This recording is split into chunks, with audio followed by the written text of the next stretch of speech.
سلامونه. د ډیورنډ کرښې تړون له نن څخه 131 کاله پخوا د 1893 زیږدیز کال د نومبر پر 12 نیټه د برېټانوي هند د حکومت او د پخواني افغان پاچا امیر عبدالرحمن خان لخوا په خپلو سیمو کې د محدودیتونو د اغیز د لرې کولو لپاره ترسره شو،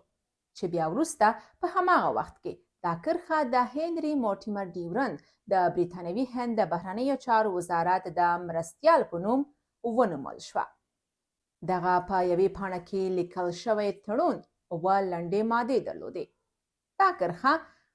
2640 کیلومتره اوږده ده. د افغانستان حکومتونو هیڅکله دا کرښه په رسمیت نه ده پیژندلې او ویلي دي چې عبدالرحمن خان له انګریزانو سره په دې موافقه کړې وه چې تر هغې چې انګریزان په هندوستان کې وي، افغانستان ته به د یو شمېر امتیازونو په بدل کې دا سیمه د انګریز تر کنټرول لاندې وي، خو د انګریز د استعمار له پای ته رسېدې وروسته به بیرته له افغانستان سره یو ځای کیږي.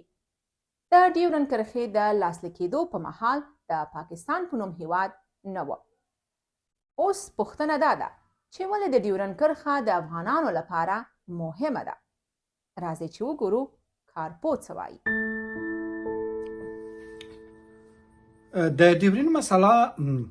د افغانستان د عزت، ابرو او ناموس سره تړلې مسله ځکه بلل کېږي چې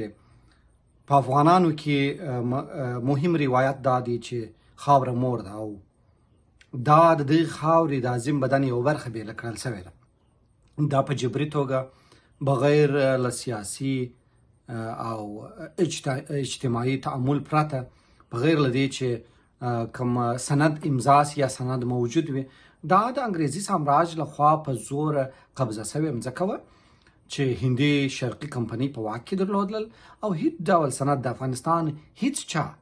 داسې تورونه په تاریخ کې موجود دي چې د امیر عبدالرحمن خان لخوا ډیورنډ امضا شوی دی، ولې هیڅ ډول تاریخي سند نشته، هیڅ ډول امضا نه ده موجوده، بلکې انګریزانو د نړۍ ډېر هیوادونه چې څنګه مستعمره کړي وه، دغه سیمه یې هم په جبر او زور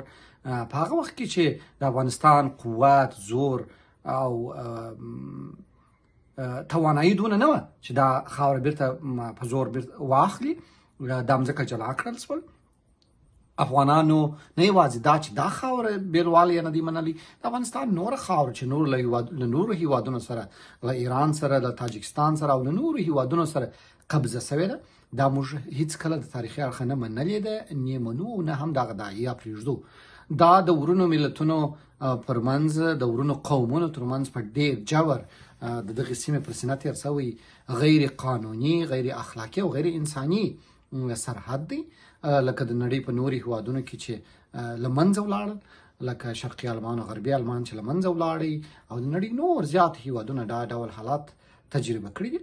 دا هم د تاریخ جبر دی، پر دغه سیمه باندې واقع دی، خو ډېر ژر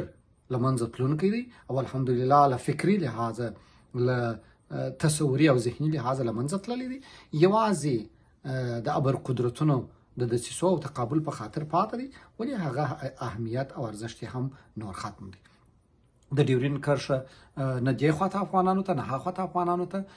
د منلو وړ وه. د افغانستان څو رئیس جمهوران له همدې امله په شهادت رسېدلي دي له کورنیو سره، او څو رئیس جمهورانو یې خپل حکومتونه د همدې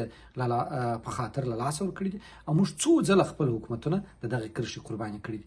دا قربانۍ بې ځایه نه ځي. ها خواته هم موږ په زرګونه شهیدان ورکړي دي، په سلګونو سیاسیونو مو بندونه کاټ کړي دي، او په سلګونو